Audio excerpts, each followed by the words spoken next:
Sir ఇంకో 10 నిమిషాల్లో జామీన్ రవి ఒక అమ్మాయిని చూడడానికి ఇక్కడ వస్తున్నాడు.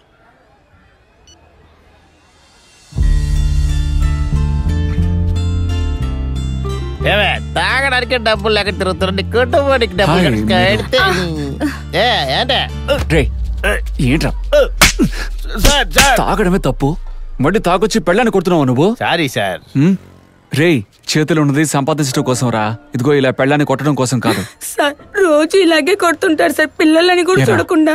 వీళ్ళందరూ నీ పిల్లలేనా? అవును సార్, నా పిల్లలే సార్. కుట్టనంటే చూడ. ఇట్రా పాపా, ఎత్తుకోరా. నీ ఫోన్ ఇలా ఇవ్వమ్మా. ఇంకోసారి తాగొచ్చి వీడు మిమ్మల్ని కొడితే ఈ నెంబర్కి ఫోన్ చేయండి, వచ్చి కాళ్ళు చేతులు విరిచేస్తాను. నోరు మూసుకుని తీసుకెళ్ళు. దేవరాజ్ సార్ మీ గురించి నాకు చెప్పారు. ఇంతకుముందు మనం కలిసాం, మీకు గుర్తుంది? నేను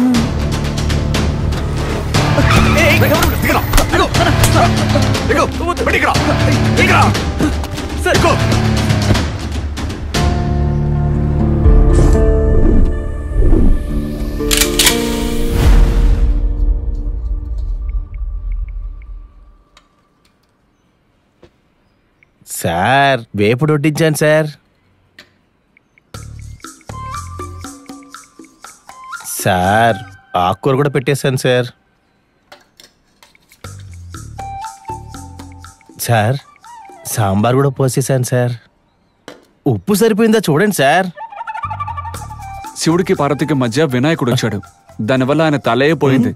ఇప్పుడు వినాయకుడిలో ఉన్న జార్జు ప్రభాకరన్కి వెన్బాకి మధ్యలోకి వచ్చాడు. మీకేం పోతుందో నాకు తెలియదు సార్. నేనే చేశాను సార్. నేనే పర్మనెంట్ గా వంట చేయడానికి మనిషిని వెతుక్కుంటూ ఉంటా, ఇందులో ఉప్పు ఉందా కారం ఉందా అని అడుగుతూ. సార్ పెళ్లి చేసుకోబోతున్నారా సార్? చేసుకోండి సార్, చేసుకోండి సార్. జీవితం చాలా బాగుంటుంది సార్. పోండి సార్, పోండి.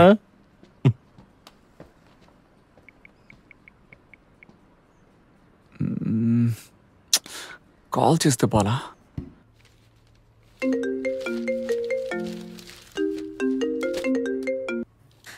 హలో. హాయ్, వెన్మన మాట్లాడేది? అవును చెప్పండి. నేను ప్రభాకరన్ మాట్లాడుతున్నాను. చెప్పండి. తిన్నారా? సారీ, ఒక కేసు గురించి వచ్చాను, అందుకే సరిగ్గా మాట్లాడకపోయాను. It's okay. రేపు మీరు ఫ్రీయా? ఊరికే కలిసి మాట్లాడదామని. ఇంకా ఇంకా సరే వదిలేండి, స్ట్రైట్ గా కలిసి అన్ని మాట్లాడుకుని ఫిక్స్ చేసుకుందాం.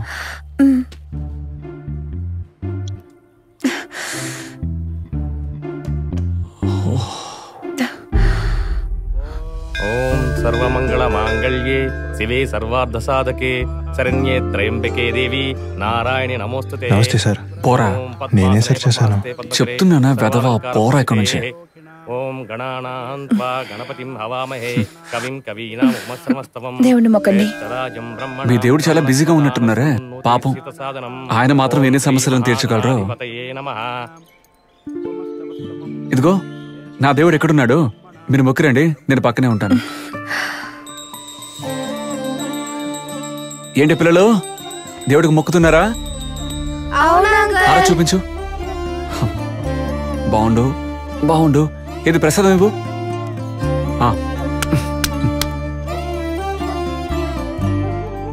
తిన్నావా? ఇదిగోండి. Thank you. దేవుడు ఉన్నాడని నమ్ముతున్నారా? ఇలా చిన్నపిల్లలు చూసినప్పుడు, ఏదైనా మంచి జరిగినప్పుడు ఉన్నాడు, యాక్సిడెంట్ జరిగినప్పుడు, భూకంపం వచ్చినప్పుడు, ఏదైనా చెడు జరిగినప్పుడు దేవుడున్నాడు అనుకున్నాను. ఇదంతా చేసేది ఎవరు? ఆ దేవుడేనా? డౌటే. పోలీసులంటే డౌట్ ఉంటూనే ఉంటుందిగా. పదండి వెళ్దాం. ఎక్కడికి? రండి చెప్తాను. హే పిల్లలు, బాయ్. బాయ్.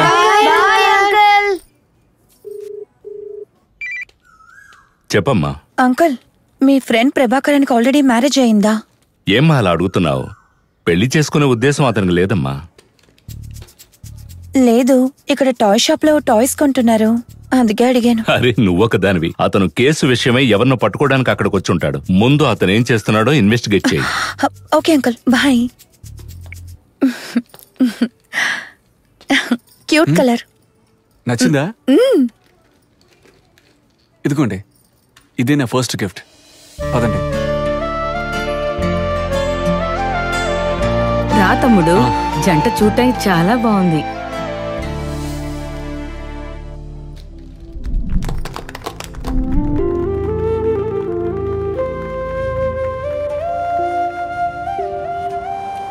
ఇప్పుడు మనం ఒక బర్త్డే ఫంక్షన్ కి వెళ్ళాం కదా, వాళ్ళు మీ ఫ్యామిలీ ఫ్రెండా? అది రౌడీ శంకర్ ఫ్యామిలీ. కొన్ని సంవత్సరాల క్రితం వాడు ఒక అమ్మాయిని కిడ్నాప్ చేసి టార్చర్ పెడుతూ ఉన్నాడు. అది తెలిసి నేనే వాడిని ఎన్కౌంటర్ చేశాను. వాడి డెడ్ బాడీని కలెక్ట్ చేసుకోవడానికి వాడి అమ్మగారు వచ్చారు. కూడా ఒక అమ్మాయి కూడా వచ్చింది. తను కడుపుతూ ఉంది. ఎంక్వైరీ చేస్తే శంకర్ అమ్మాయిని పెళ్లి చేసుకుంటాను అని చెప్పి గర్భవతిని చేశాడట. వాడు చనిపోయిన 2 నెలలకే బిడ్డ పుట్టింది. ఇప్పుడు వెళ్ళిన బర్త్డే పార్టీ ఆ పాప బర్త్డే పార్టీయే.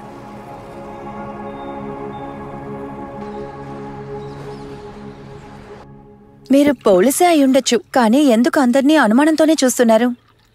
నా వరకు అయితే కేసు పెట్టిన వాడిని అనుమానించాలి, నేరం మోపబడ్డవాడిని కూడా అనుమానించాలి. అప్పుడే కేసు త్వరగా సాల్వ్ అవుతుంది.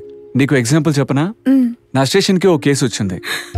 మా ఆయన 3 రోజుల నుంచి కనపట్లేదు సార్. ఎక్కడున్నాడు, ఏం చేస్తున్నాడు తెలియట్లేదు సార్. ఎలాగైనా మీరే కనిపెట్టి తీరాలి ఫోన్ సార్. చేసావమ్మా? ఫోన్ చేశాను సార్, ఫోన్ స్విచ్ ఆఫ్ అని వస్తుంది. ఫోన్ ఇవ్వు. తన ఫోన్ తీసుకొని చూస్తే ఒకే నెంబర్కి చాలాసార్లు కాల్ వెళ్ళింది.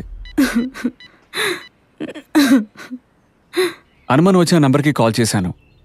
ఇమ్మీడియట్గా కట్ అయింది. నీ భర్త ఏం పని చేస్తాడమ్మా? కార్పొరేటర్ గా ఉన్నారు. వెంటనే అదే నెంబర్ నుంచి మళ్ళీ కాల్ వచ్చింది. తీసి మాట్లాడితే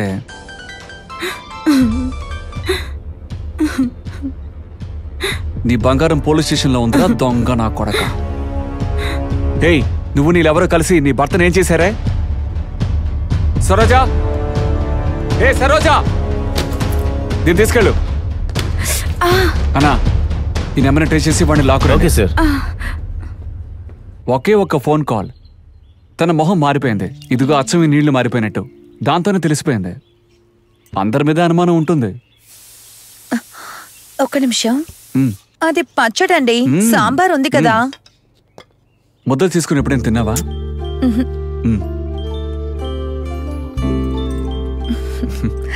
ఇదిగో తిను. బాగుందా? చిన్నప్పుడు మా బామ్మ మాకు ఇలాగే పెట్టేది. ఏ ప్రభాకరా, ఇట్రా.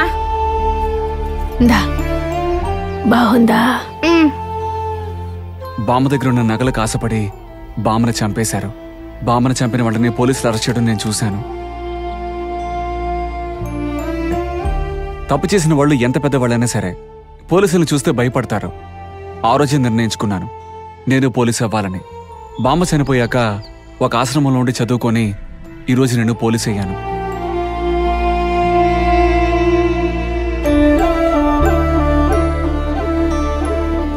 ఈ రోజుల్లో పిల్లలైనా పిల్లల తల్లిదండ్రులు అయినా ఎలాగైనా పెళ్లి చేయాలనే ఆశతో 1000 అబద్ధాలు చెప్పి పెళ్లి చేస్తున్నారు. తర్వాత గొడవలు మొదలయ్యాకే ఎందుకు పెళ్లి చేశామని బాధపడుతున్నారు. పెళ్లి జరిగేటప్పుడు అక్షంతలు ఎందుకు వేస్తారో తెలుసా? పెళ్లి తర్వాత తినబోయే దెబ్బల్ని తట్టుకోవడానికి. అక్షంతలో ఉండే పసుపు యాంటీబయోటిక్, ఒంటికయ్యే గాయాలని మానేస్తుంది. నా ఫ్రెండ్ చెప్తుంది, పోలీస్ వాళ్ళు ఎప్పుడూ లైఫ్ ను కూడా డ్యూటీ లాగే చూస్తారని. అరే, కరెక్ట్ గానే చెప్పారు. మేము చేసే డ్యూటీకి జీతం తీసుకుంటాం, దాన్ని వాళ్ళు తీసుకుంటారు. సార్, ఇది మీకు. థ్యాంక్స్. అన్నా, సార్ ఇదిగోండి. పోలీసులంటే అందరూ ఫ్రీ అని అనుకుంటున్నారు. నేను కొంచెం న్యాయంగా ఉంటాను. నేను తాగే టీకి కూడా డబ్బులు చెల్లిస్తూ ఉంటాను. నేను అంతలాగా లంచం తీసుకుని పోలీసులో ఉండకూడదు కదా. మీ న్యాయానికి అసలు అంతే లేదు. ఈ టీలో కొంచెం కూడా చక్కెర లేదు. బాగుండే టీలో చక్కెర ఉంటుంది, కానీ లేటుగా తెలుస్తుంది.